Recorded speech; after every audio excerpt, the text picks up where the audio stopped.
I started doing what I'm doing back in, say, probably 1985, because I realized that one of the pathways to totalitarian catastrophe was deceit at the individual level. This is something that Solzhenitsyn made very much of, Orwell as well, Huxley as well. These great thinkers concluded in the aftermath of these totalitarian catastrophes that there was an integral link between pathology at the individual level, which was fundamentally the willingness to use deceit in an instrumental manner. I'll lie to you to get what I want, and authoritarian catastrophe, and that it was a direct causal link. And I actually buy that argument. I think that's literally true. And so partly what I'm doing, I hope, is helping people walk through thinking about why telling the truth is a good idea. Not only for them, not as a top-down, shake your finger moral injunction, don't lie, you shouldn't lie, but in a detailed manner to explain the relationship between the instrumental use of deceit and the collapse of civilizations. And that connection is way closer than people think.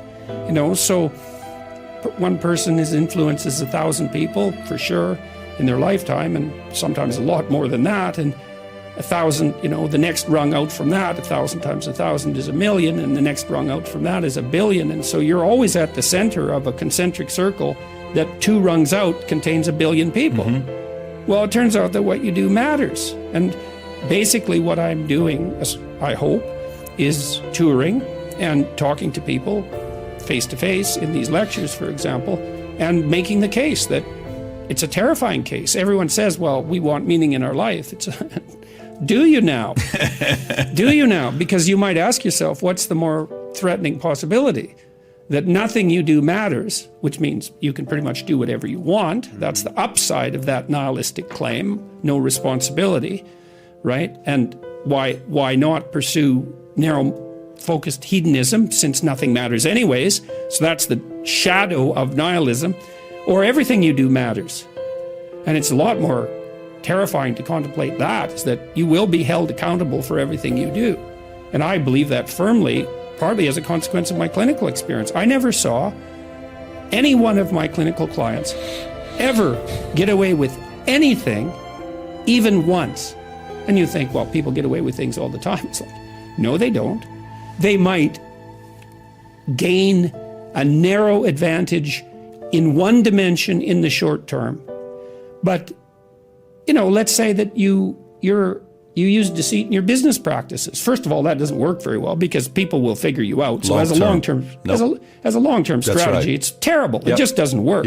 No one is going to play with you if you're a cheat. But let's say that someone asked me the other day, well, what about these dictators that ruled their whole life, and they were at the top of the hierarchy, let's say, and they had all the power. Stalin's a perfectly good example.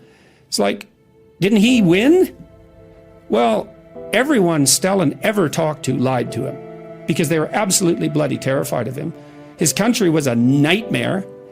It was a hell, or as close as we've been able to produce, with the possible exception of the Nazis and the Maoists, but it was up there in terms of hell. And did he rule? Yes, but he ruled hell. And if you think that's a victory, well, go ahead and try it and see how much of a victory it is. Milton's Satan said, I'd rather rule in hell than serve in heaven.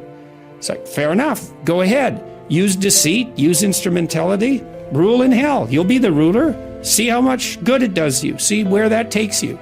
It takes you somewhere terrible.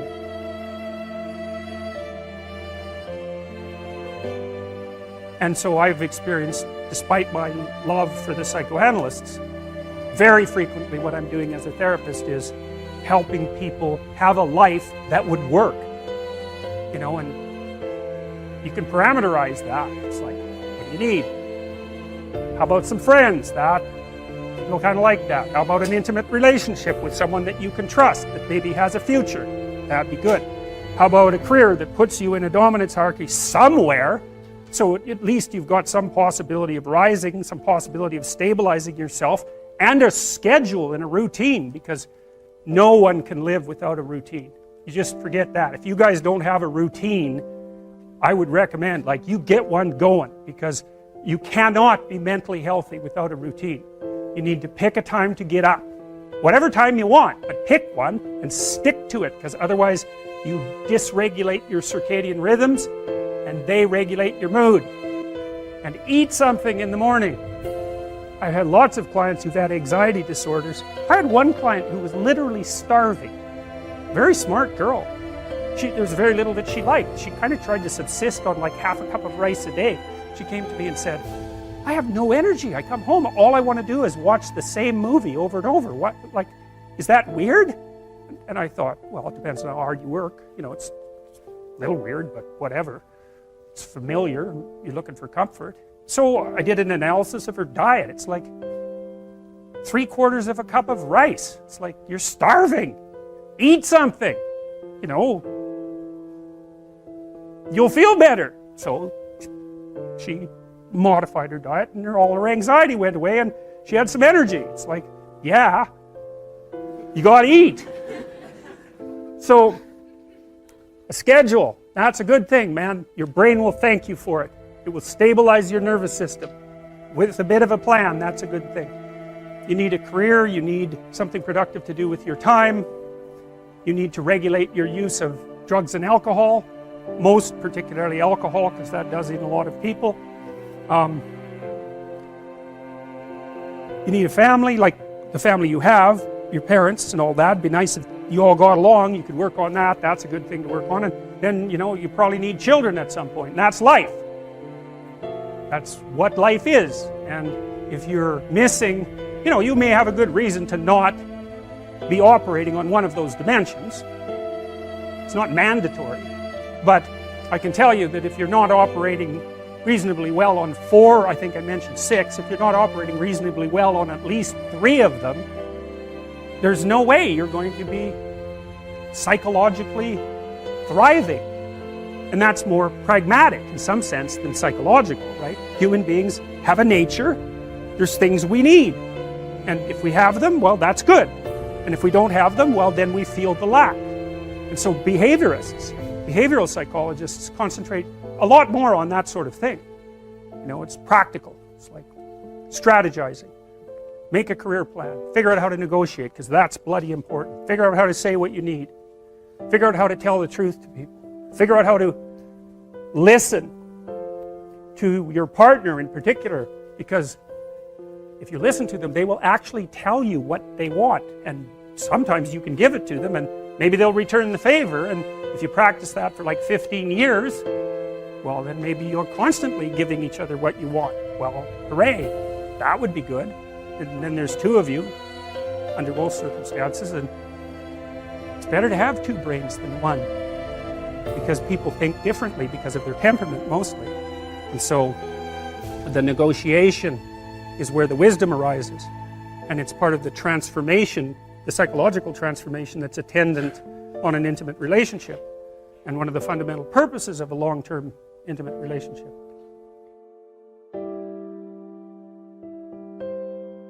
For the first time in my life, really, I believe this to be the case, conservatives really have something to sell to young people. And they can sell the meaning of responsibility, because young people are bereft of meaning, and most people find meaning in responsibility. And when the right talks about responsibility, they kind of do it in that finger-wagging way that makes conservatives unpopular among young people. You should be responsible. It's like, yeah, you should. Why? Well, because your life is chaotic and meaningless, and you're stuck in this juvenile surreality, and it's really painful for you, and you're anxious and aimless and goalless. And then you look at people who have a life, because maybe you could have a life, and you think, well, what does that life consist of? It's like, well, you have a committed, intimate relationship. There's one. You have friends that you're honest with and playful with. Mm-hmm. So you have a group of friends. You have a job or a career. No, you learn how to use your life, your time outside of work in a productive, engaging way. You regulate your susceptibility to the multitude of hedonistic temptations that are in front of you. You pay some attention to your mental and physical health. You make a goal, some goals for the future that are concrete. Well, there's 7 things you can do. They're all responsible things. Why? Because then your life will have some meaning. Now, you might say, well, what's the ultimate meaning? It's like, get those things straight first. They're not nothing. And maybe you won't be so damn miserable and bitter and resentful and angry and aimless and anxious and frustrated and disappointed and then ashamed if you had 5 of those 7 things going well.